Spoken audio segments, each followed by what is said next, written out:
மகர ராசி நேயர்கள் வழிபட வேண்டிய தெய்வம்னா அது எந்த தெய்வம்? என்னைக்குமே நான் உங்கள்கிட்ட பாசமாக சொல்கிறது என்னென்னா, ஒருவேளை சிவனும் ஹரியும் ஹரனும் வேறு வேறு கிடையாது.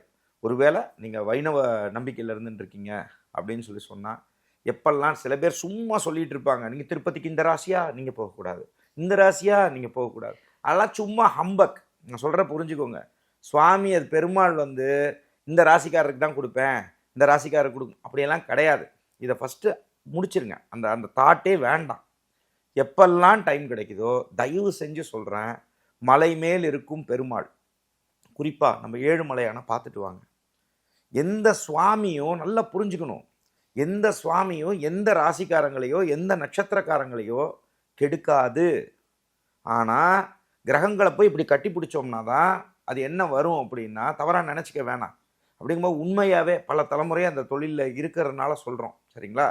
அப்படிங்கும்போது எந்த சுவாமியும் எந்த ராசிக்காரங்களையும் எதுவும் செய்யாது.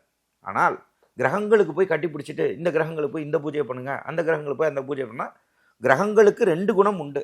அதனால் பணிவாக நான் சொல்கிறது என்ன அப்படின்னா, ஏழுமலையான் வழிபாடுகளை தயவு செஞ்சு செய்யுங்க. இதை நீங்கள் செய்ய செய்ய நிறைய நல்லாயிருக்கும். அதே மாதிரி ஒருவேளை நம்ம சைவ சித்தாந்தத்தை நம்பக்கூடிய அன்பர்களாக இருந்தீங்க அப்படின்னு சொன்னால், திருச்சியில் இருக்கக்கூடிய திருவானைக்காவலுக்கு போயிட்டு வாங்க. நீங்கள் திருவானைக்காவலுக்கு போக போக போக போக உங்களுக்கு பல கர்மாக்கள்னு நான் சொல்லக்கூடிய விஷயம் என்னென்னா, சஞ்சித கர்மான்றது போன ஜென்ம கர்மா, பிராரப்த கர்மான்றது இந்த ஜென்மத்தில் செய்யக்கூடிய கர்மா. இதில் நீங்கள் இமோஷ்னலாக கனெக்ட் ஆகி தோற்ற பல விஷயங்களில் வந்து நீங்கள் உணர வைக்கும், செல்ஃப் ரியலைசேஷன் கிடைக்கும், தன்னை தானே உணரக்கூடிய அமைப்புகள் கிடைக்கும் நண்பர்களே. ஸோ இந்த மாதிரி விஷயங்கள் நீங்கள் செஞ்சுக்கிறது உங்களுக்கு நன்மையை கொடுக்கும்.